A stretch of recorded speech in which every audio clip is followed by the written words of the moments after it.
ये क्वेश्चन जो है कैसे दोस्तों द्वारा पूछा गया है। क्वेश्चन क्या है, suppose that the electric field part of an electromagnetic wave in vacuum is this one. ये आपको इक्वेशन गिवन है इलेक्ट्रोमैग्नेटिक वेव की।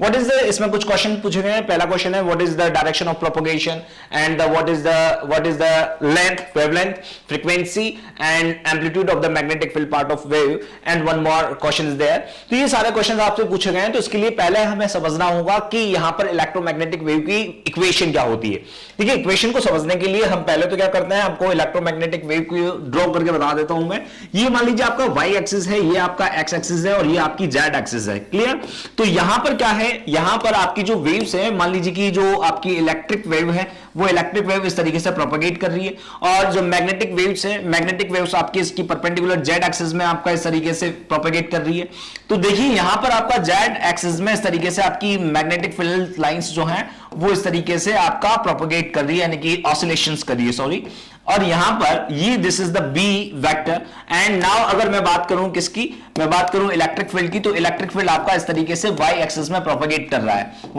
वाई एक्सिस में ऑसिलेशंस कर रहा है। और वेव जो है आपकी वो इस तरीके से, अगर ये इलेक्ट्रिक फील्ड है और ये आपका मैग्नेटिक फील्ड है, तो आपकी जो वेव का प्रोपगेशन होगा वो वेव का प्रोपगेशन एक्स डायरेक्शन में होगा। और अगर आपको इसके लिए इक्वेशन लिखनी है, यानी कि इलेक्ट्रोमैग्नेटिक वेव्स के लिए आपको इक्वेशन लिखनी है, वेव इक्वेशन जिसे हम सिंपली बोलते हैं, तो ये होती है y equals to a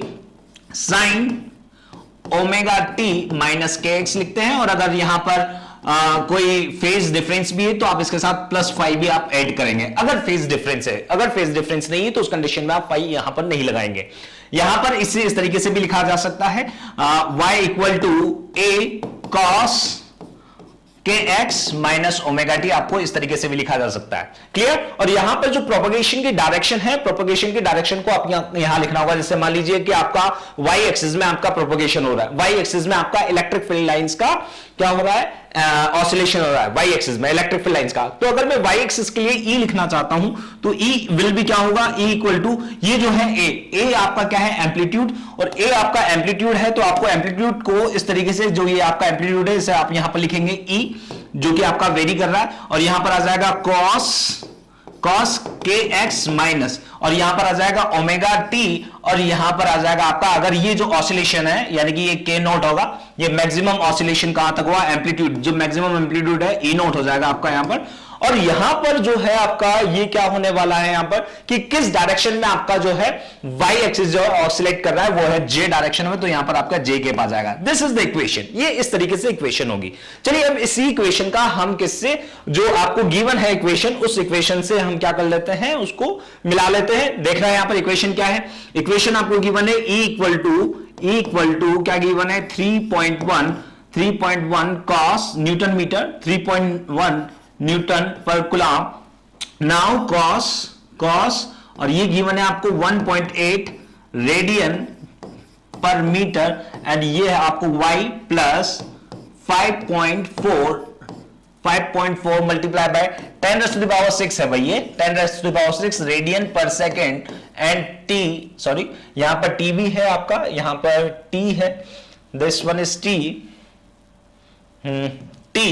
and now this is the propagation, किस डायरेक्शन में हो रहा है आपका, यहां पर प्रोपगेशन आपका हो रहा है, कहां पर प्रोपगेशन हो रहा है आपका आई केप में। यस, सो आई केप में आपकी वेव जो है वो मोशन कर रही है, मोशन यानी कि आई केप। अब देखिए यहां पर एक और बात आपको याद रखनी होगी कि ये जो है आपका, ये है आपका, जब आप इसका कंपैरिजन करेंगे वेव इक्वेशन से कंपैरिजन करेंगे तो ये तो हो गया आपका के वाई, और ये हो गया आपका क्या, ओमेगा टी। अब देखिए ये दोनों प्लस में होता है ना, जब ये दोनों प्लस में होते हैं तो इसका मतलब होता है कि आपका जस्ट नेगेटिव में प्रोपगेशन होता है। ये नेगेटिव में प्रोपगेशन हो रहा है, यानी कि नेगेटिव डायरेक्शन आएगी इसके लिए, नेगेटिव वाई एक्सिस में आपका प्रोपगेशन होगा। और अगर ये दोनों नेगेटिव में है, दोनों in case both are negative, k y और माइनस के ओमेगा टी है, तो भी आपका यही सेम होगा। बट अगर मान लीजिए कि आपका एक नेगेटिव और एक पॉजिटिव है, यानी कि इस तरीके से है के वाई माइनस ओमेगा टी है, तो इस केस में आपका जो प्रोपगेशन होगा वो प्लस में होगा, यानी कि प्लस वाई एक्सिस में आपका प्रोपगेशन होगा। अब यहां पर अगर इलेक्ट्रिक फील्ड लिखें तो इलेक्ट्रिक फील्ड का प्रोपगेशन किधर हो रहा है, यहां पर माइनस एक्स में हो रहा है। देखिए यहां पर आई केप है ना, तो आई केप है और दोनों प्लस में है, this one is also plus and this one is also plus, और ये ई के लिए इक्वेशन लिखी हुई है, ई के लिए इक्वेशन लिखी हुई तो, और आई कैप है तो प्रोपगेशन यानी कि एम्पली जो ऑसिलेशन हो रहा है वो ऑसिलेशन माइनस, जो प्रोपगेशन हो रहा है वो माइनस आई कैप में हो रहा है, तो यहां पर माइनस आई कैप में हो रहा है, तो यहां पर आपका sorry I cap x axis में हो रहा है, तो यहां पर आपका जो वाई एक्सिस वाई है यानी कि जो आपका वेव है वो वेव माइनस एक्स एक्सिस में जाएगी। So first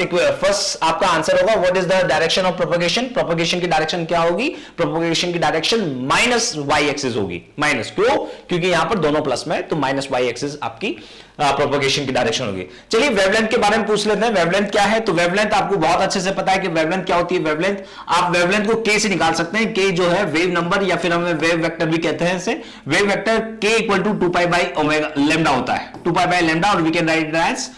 lambda equal to 2 pi by k. देखिए आपको के भी आपको गिवन है, यहां पर के आपको कितना गिवन है ये आपसे यहां से फाइंड आउट कर सकते हैं, के ये रहा आपका, दिस वन इज के। देखिए इसको आप इससे कंपैरिजन करेंगे तो ये आपका के होगा, इससे कंपैरिजन करेंगे तो क्या होगा ये, और ये कितना गिवन है 1.8 आपको यहां पर गिवन है, तो 1.8 आपको गिवन है तो आप यहां पर रख दीजिए वैल्यूज 2 मल्टीप्लाई बाय 3.14 और अपॉन में लिख दीजिए आप कितना 1.8। तो देखिए इसका आंसर कितना आने वाला है, यहां देख लेते हैं हम आंसर कितना आने वाला है, इसका मल्टीप्लीकेशन कर लेते हैं, आंसर कितना आने वाला है देख लेते हैं हम इसको 3.49 इसका आंसर आएगा 3.49। इज इट क्लियर, तो ये 3.49 इसका आंसर वन आने वाला है, 3.49 इसकी लैम्डा की वैल्यू आएगी। चलिए नेक्स्ट क्वेश्चन को भी देख लेते हैं, नेक्स्ट क्वेश्चन क्या है, व्हाट इज द फ्रीक्वेंसी। देखिए फ्रीक्वेंसी का फॉर्मूला बहुत अच्छे से जानते हैं आप, है ना, जब भी हम ओमेगा की बात करते हैं तो ओमेगा क्या होता है, ओमेगा होता है आपका 2 pi by T, clear, 2 pi by T आपका ओमेगा होता है, और इस ओमेगा को क्या लिखा जा सकता है, omega can be written as 2 pi f, 1 by t को हम क्या लिख सकते हैं, 1 बाई टी को हम एफ लिख सकते हैं। फ्रीक्वेंसी आपसे पूछी गई है तो फ्रीक्वेंसी एफ इक्वल टू हो जाएगी आपकी ओमेगा अपॉन 2 पाई, ओमेगा आप इक्वेशन से लिख सकते हैं यहां पर, तो ओमेगा आपको गिवन है, ये रहा ओमेगा,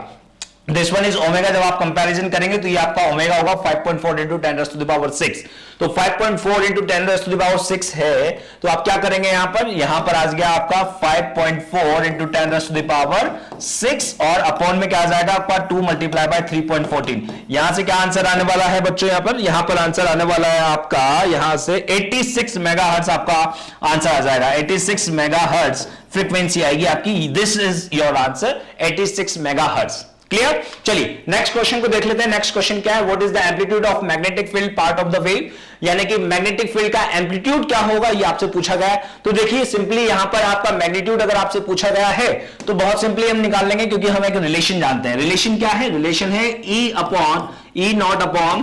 देखिए रिलेशन क्या होता है, रिलेशन देख लेते हैं हम, रिलेशन होता है C यानी कि magnetic field equal to E naught upon B naught, ये एक रिलेशन होता है जो कि आपको पढ़ाया गया होगा। तो B नॉट इक्वल टू क्या होगा, B नॉट इक्वल टू होगा E नॉट अपॉन C। देखिए E नॉट कितना है, E नॉट हम वहां से अभी लिख देते हैं, E नॉट कितना है यहां से देख लेते हैं, हम कंपैरिजन कर लेते हैं, ये रहा आपका E नॉट जो कि आपका 3.1 न्यूटन कुलाम है, तो 3.1 आप यहां पर लिख दीजिए 3.1 अपॉन ये जो C है, C क्या है, स्पीड ऑफ लाइट, ये कितनी होती है 3 मल्टीप्लाई बाय 10⁻8। तो यहां से B नॉट यानी कि जो एम्पलीट्यूड आएगा वो एम्पलीट्यूड आपको देख लेते हैं, यहां पर एम्पलीट्यूड कितने आने वाला है बच्चों, यहां पर एम्पलीट्यूड आ जाएगा आपका 1.03 इंटू 10⁻⁻7, और we can write it as 103 into 10⁻9 tesla, है ना, टेस्ला होगा, क्योंकि ये आपका क्या होगा, ये आपकी टेस्ला यूनिट होती है मैग्नेटिक फील्ड की, तो ये आप लिख सकते हैं, ये आपका आंसर होगा। क्लियर, और कौन सा, और यहां पर आपसे write the expression for magnetic field part of the wave, magnetic field part of the wave का भी अगर आपको एक्सप्रेशन लिखना है तो you can write it as B equal to क्या होगा, B नॉट, और यहां क्या होगा, देखिए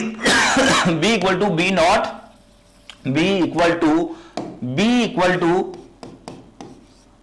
B नॉट, और यहां अंदर आ जाएगा आपका cos B नॉट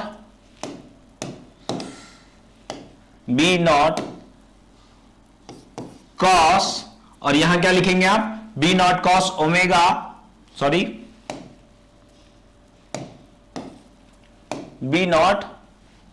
यहां लिखेंगे आप KY माइनस ओमेगा टी, यहां पर प्लस है क्योंकि प्रोपगेशन इधर है, और इसको आप J कैप लिख देंगे, ठीक है।